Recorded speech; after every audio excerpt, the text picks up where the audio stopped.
आपसे प्रार्थना कर रहे, अगर चूक हो गई हो तो उसको मिटा दो, नहीं आगे बढ़ने में बाधा पहुंचा देगा।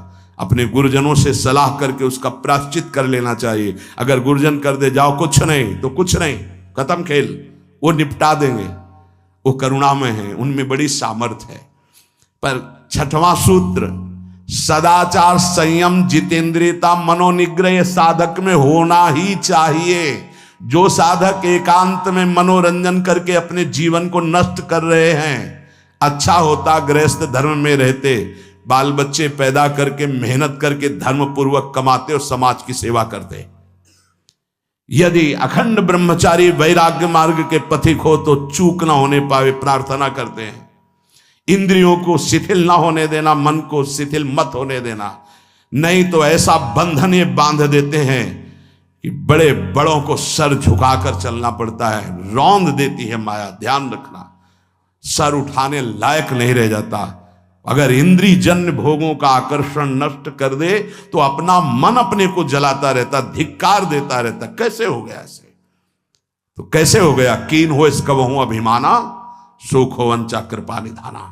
कहीं अभिमान हो गया कि मैं ब्रह्मचारी हूं, मैं जितेंद्री हूं, मैं मनोनिग्रही हूं, तो ठाकुर जी ने दाना फेंक दिया, देख भला मनोनिग्रही है तो मत चुन।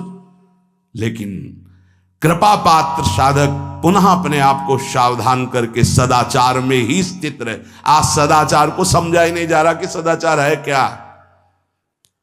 सातवां, किसी भी पद को साधक कभी स्वीकार न करे। समाज में बड़े पद मिलते हैं, यहां भगवत प्राप्ति की वार्ता हो रही। किसी भी पद, किसी भी सम्मान को स्वीकार न करें।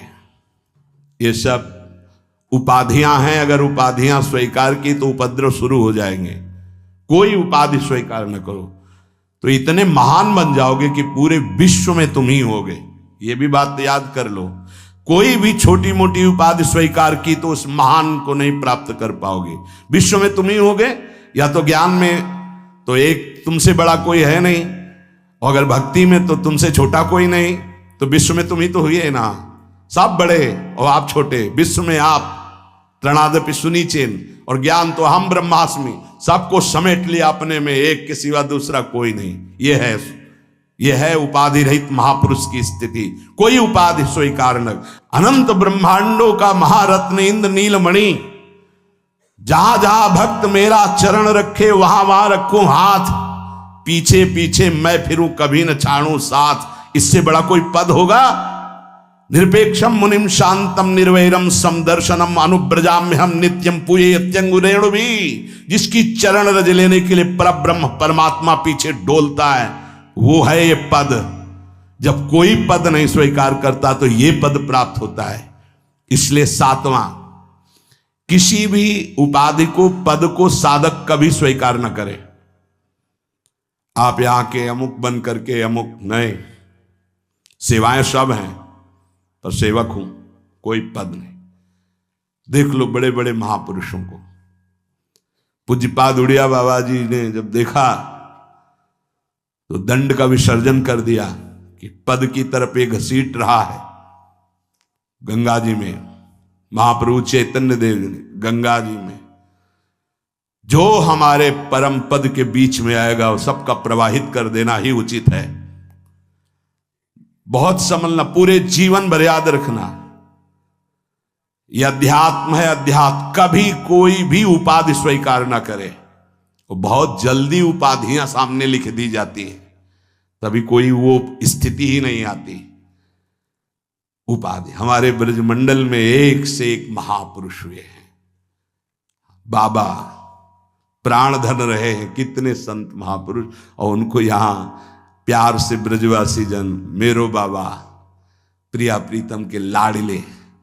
कोई उपाधि नहीं, कोई पदवी नहीं, कोई प्रतिष्ठा नहीं। और आठवां, ये आखिरी, किसी भी परिस्थिति में अपने आराध्य देव का चिंतन ना छूटने पावे। पूर्णता ये तभी हो सकता है जिसके जीवन में ये तीन बातें हैं। आखिरी वाली बात, किसी भी परिस्थिति में अपने लक्ष्य का चिंतन न छूटने पावे। ये तीन बातें जिसके जीवन में है तो ये आखिरी बात पूर्ण होगी। आखिरी और पहली दो बहुत जोर की बात थी। पहली थी किसी संत महापुरुष का शासन, और पूर्णता आई किसी भी परिस्थिति में अपने लक्ष्य का चिंतन न छूटना। बीच में अपने आप सब आ जाएगा।